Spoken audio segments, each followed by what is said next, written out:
विकी को हमेशा किस्मत ने उसकी मेहनत से ज्यादा दिया। पैदा हुआ एक बड़े घर में, मुंह में चांदी की चम्मच लेकर, और शादी भी की एक उससे भी बड़े घर में, सोने की चम्मच मुंह में लेकर। उसे मेहनत करने का शौक नहीं था, एक शौक था, वो भी घटिया शायरी करने का। उसकी हर बात शायराना ही होती थी।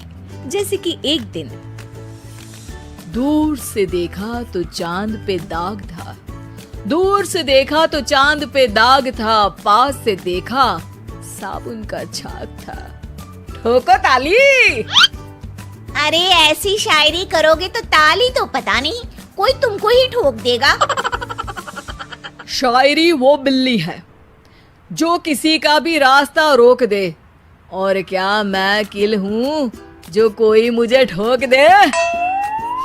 मुझे तो आपसे बात ही नहीं करनी। मैं निकला था गाड़ी लेके, लेकिन दौड़ के जा रहा हूँ। मेरी शायरी कोई नहीं सुनता, मैं घर छोड़ के जा रहा हूँ। धीरे बोलिए जी, मम्मी पापा को पता चल जाएगा तो तुमको सच में तुम्हारे मायके भेज देंगे। सस्ते साबुन से मेरी कॉलर चमकी नहीं, सच में चला जाऊंगा, मेरी बात कोई धमकी नहीं। अगर शायरी ही सुनानी है तो सुनाओ, लेकिन कोई काम धंधा भी तो करो।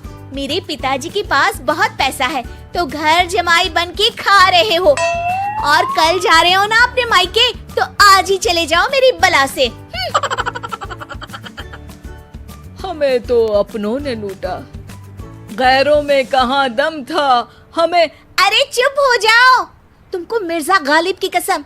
अरे जाना है तो जाओ, लेकिन पहले मेरे मम्मी पापा से मिलकर जाओ, वरना वो क्या सोचेंगे। लेकिन विकी अकेले ही अपनी कार लेकर अपने मायके यानी कि अपने खुद के घर पहुंच जाता है। अरे बेटा, तू अचानक, बहू कैसी है? अरे माँ, बहू तो बिल्कुल बदल गई है, मुर्गी हाथ से निकल गई है। अरे क्या हुआ बेटा? उसकी आती नहीं है, मेरी जाती नहीं है, मैं करता हूँ शायरी, उसे भाती नहीं है।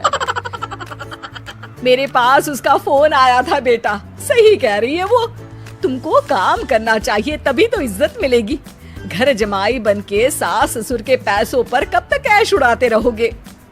मेरी जिंदगी में हर तरफ से उंगली हो रही है, फोन पर मेरी चुगली हो रही है।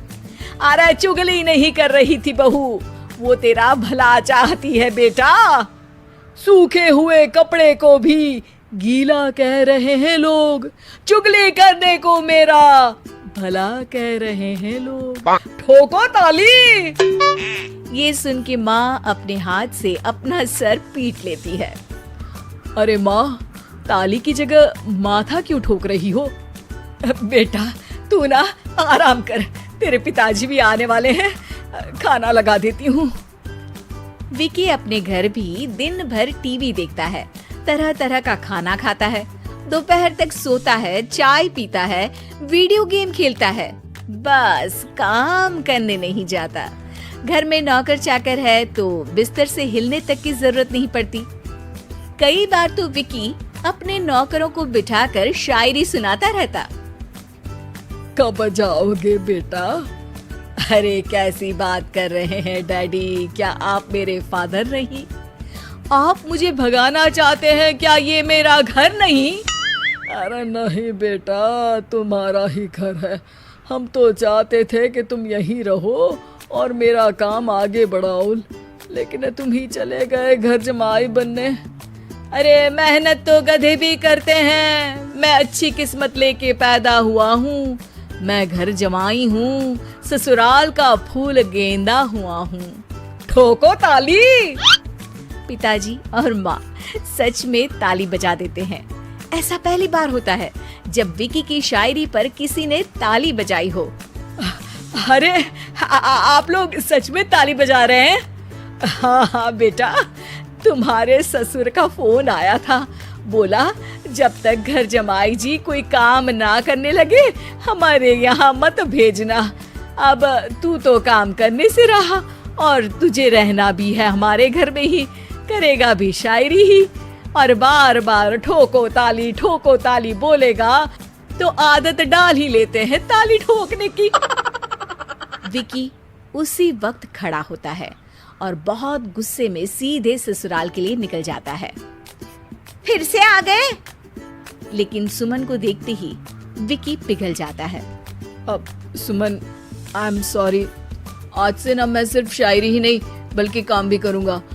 तुम अपने ऑफिस में बात कर लेना, कोई भी मेहनत का काम कर लूंगा। मैं घर जमाई बन के रहूंगा लेकिन काम करूंगा और इज्जत से रहूंगा। मतलब सिर्फ तुम नहीं आए हो, तुम्हारे साथ तुम्हें अकल भी आ गई है। मैं अपने कारखाने का मैनेजर बनाता हूँ तुमको, कल से मेरे साथ चलना वहाँ। थैंक यू ससुर जी। थैंक यू से काम नहीं चलेगा, एक शायरी सुनानी पड़ेगी। है? जरूर। ससुर के पास पैसा होते भी मेहनत जिसको भाई है, वही सच्चा दामाद है, वही अच्छा घर जमाई है। ठोको ताली। सब विकी की शायरी पर ताली ठोक देते हैं। शिक्षा, जब किस्मत आपको बहुत सारा दे दे तो उसकी कद्र करनी चाहिए और मेहनत करना कभी नहीं भूलना चाहिए।